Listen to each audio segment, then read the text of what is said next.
Standard checking procedure সব দেশের জন্য সমান হওয়া উচিত।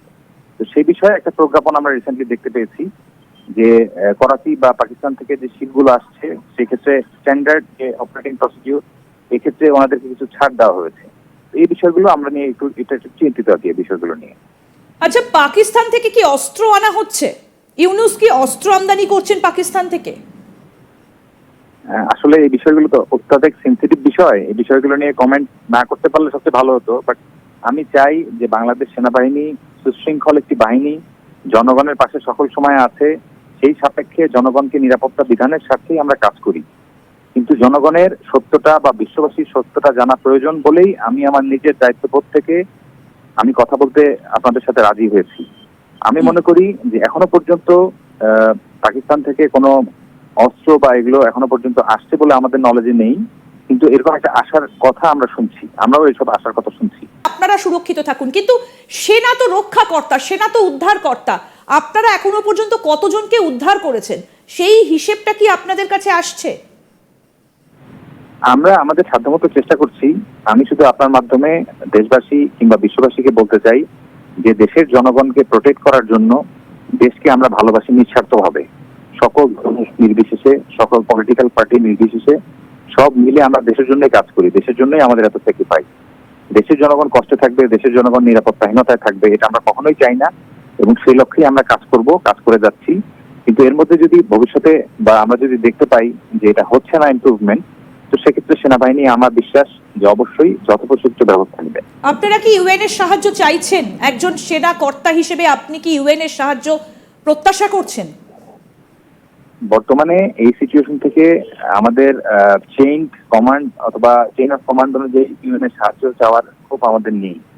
আপনি জানেন যেহেতু এটা অনেক প্রধান উপদেষ্টা কিংবা বিভিন্ন লেভেলের এগুলো ডিসিশন, কিন্তু ব্যক্তিগতভাবে আমি মনে করি বাংলাদেশের আইন শৃঙ্খলা পরিস্থিতির যে অবনতি হয়েছে সেটা অতি সত্বর ডেভেলপ হওয়া উচিত। বাংলাদেশের মানুষের প্রোটেকশন, সংখ্যালঘুদের প্রোটেকশন সব মিলিয়ে একটু সুন্দর বাংলাদেশ আমরা সবাই চাই। কিন্তু কিছু গোষ্ঠী বা সেনাবাহিনীর একটা অংশ কিংবা বিপদগামী কিছু সদস্য হয়তোবা সেটা তারা চাইছেন না।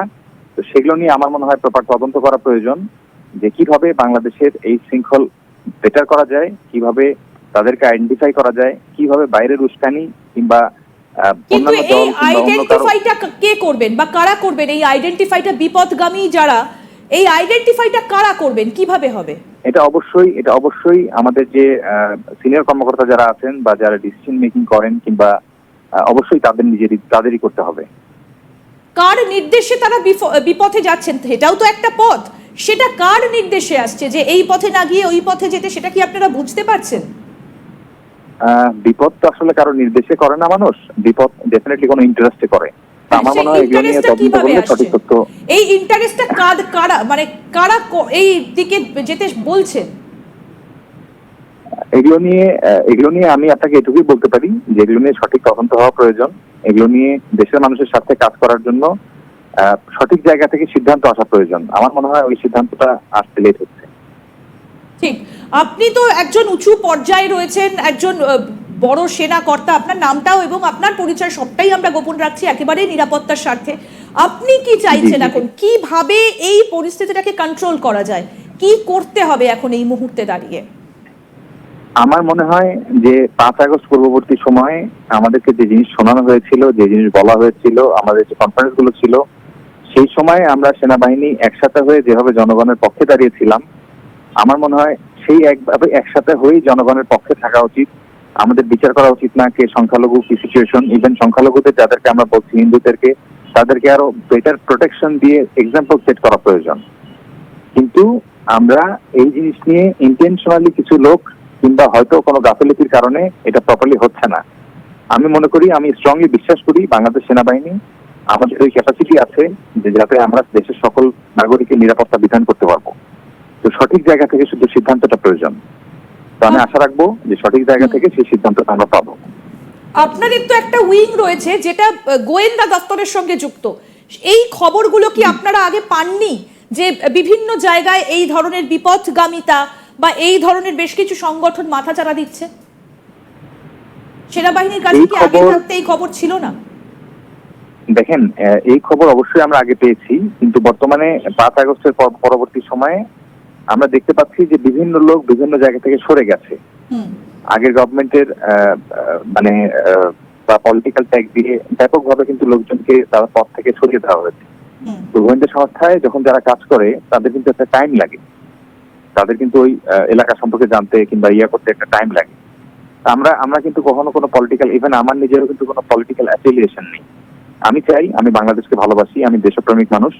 আমি চাই আমার দেশের জনগণ ভালো থাকুক এবং আমার পক্ষ থেকে যতখানি করা সম্ভব আমি সর্বোচ্চ দিয়ে তাই করতে চাই। আমার মনে হয় বাংলাদেশ সেনাবাহিনীর 99% মানুষই এমন যে তারা কোনো পার্টিকুলার গভর্নমেন্ট, পার্টিকুলার সরকার বা পার্টিকুলার পলিটিক্যাল পার্টিকে সার্ভ করেননি। তো আমি অমুকভাবেই চাই যে তেমনি ভাবে বাংলাদেশের সেনাবাহিনী বা সশস্ত্র বাহিনীর উচিত ওই জায়গা থেকে প্রপার ডিসিশন পাওয়া। আমরা তো ওই জায়গা থেকে ডিসিশন না পেলে আমরা তো আর মাঠে নামতে পারবো না। যাতে করে বাংলাদেশের জনগণ নিরাপদ থাকে, বাংলাদেশের জনগণ প্রোটেক্টেড থাকে, সবাই মিলে আমরা একটি ভালো বাংলাদেশ করতে পারি। ধন্যবাদ। একদম। আপনার কাছে শেষ প্রশ্ন করব, ক্যান্টনমেন্ট কি, ঢাকা ক্যান্টনমেন্ট কি এখনো সুরক্ষিত আছে, নাকি সেটা পাকিস্তান বা চীনের হাতে চলে যেতে পারে বলে আশঙ্কা করছেন, তার নিয়ন্ত্রণ? আমরা যতদূর জানি বুঝি এবং আমরা যে জীবনযাপন করছি এখানে, আমি যতদূর বুঝি ঢাকা ক্যান্টনমেন্ট এখনো একটি সুরক্ষিত এলাকা। এখানে বিভিন্ন মোটিভেশনের মানুষজন আসার চেষ্টা করে কিংবা হয়তো সুযোগ নেওয়ার চেষ্টা করছে, সে বিষয়ে আমাদের কাছেও আমরা কাজ করছি। কিন্তু এখনো পর্যন্ত এটি একটি সুরক্ষিত এলাকা। এখনো পর্যন্ত আমি বিশ্বাস করি, আমি মন প্রাণে এটাই করতে চাই যে বাংলাদেশ সেনাবাহিনী বাংলাদেশের জনগণের সাথে আছে। অনেক ধন্যবাদ স্যার আপনাকে আমাদের সঙ্গে কথা বলবার জন্য। অনেক ধন্যবাদ। সুরক্ষিত থাকবেন, ভালো থাকবেন, এবং আপনার যাতে কোনো রকম বিপদ না হয় সেটাও কিন্তু আমরা অবশ্যই নজর রাখবো। সেই কারণেই আপনার নাম এবং পরিচয় আমরা গোপন রেখেছি, যাতে আপনার কোনো অসুবিধা না হয়। অনেক ধন্যবাদ। খুব ভালো থাকবেন, সুস্থ থাকবেন, ভালো থাকবেন। আমরা কথা বলছিলাম, বাংলাদেশের একজন সেনাকর্তা আমাদের সঙ্গে ছিলেন এবং তিনি অত্যন্ত উঁচু র্যাঙ্কের একজন সেনাকর্তা। আপনারা নিশ্চয়ই বুঝতে পারলেন ঢাকা ক্যান্টনমেন্টের ভেতরে কি হচ্ছে, কি অবস্থা সেখানে, সত্যিই কি পাকিস্তানের থেকে অস্ত্র কেনার প্রস্তুতি নিচ্ছে কিনা। যদিও তিনি নিরাপত্তার স্বার্থে এবং সেনার অভ্যন্তরীণ কিছু জায়গা তো রয়েছে, সেগুলো প্রকাশ্যে আনা যায় না, কিন্তু তবুও নিজেকে বাঁচিয়ে যতটুকুনি বলা সম্ভব তিনি আমাদের সঙ্গে সেই কথাবার্তায় তুলে ধরলেন এবং কি পরিস্থিতির মধ্যে দিয়ে যাচ্ছে সেখানে, এবং কিছু বিপদগামী সেনার মধ্যেও কিছু বিপদগামী মানুষ রয়েছেন সেটা কিন্তু উনি বারবার করে বললেন। এবং তাদের কাছে যে অর্ডার রয়েছে সকলকে দেখার, যাতে সব মানুষ সমান অধিকার পায়, কিন্তু তার মধ্যেও কিছু বিপদগামী মানুষের কথা কিন্তু তিনি উল্লেখ করছেন। তার নিরাপত্তার স্বার্থে তার নাম, পরিচয়, তার ডেজিগনেশন আমরা গোপন রেখেছি যাতে তার কোনো বিপদ না হয়। এবং আপনারা শুনলেনও যে মাঝে তার সঙ্গে আমাদের যোগাযোগ বিচ্ছিন্ন হয়ে গিয়েছিল। তিনি যাতে কোনোভাবেই ট্র্যাপে না পড়েন, যাতে কোনোভাবেই তার কোনো বিপদ না হয়, সেই কারণে কিন্তু সেই সুরক্ষা বজায় রাখাটাও একটি সংবাদ মাধ্যমের অবশ্যই কর্তব্য এবং দায়িত্বের মধ্যে পড়ে। দায়িত্বশীল সংবাদ মাধ্যম হিসেবে আমরাও চাই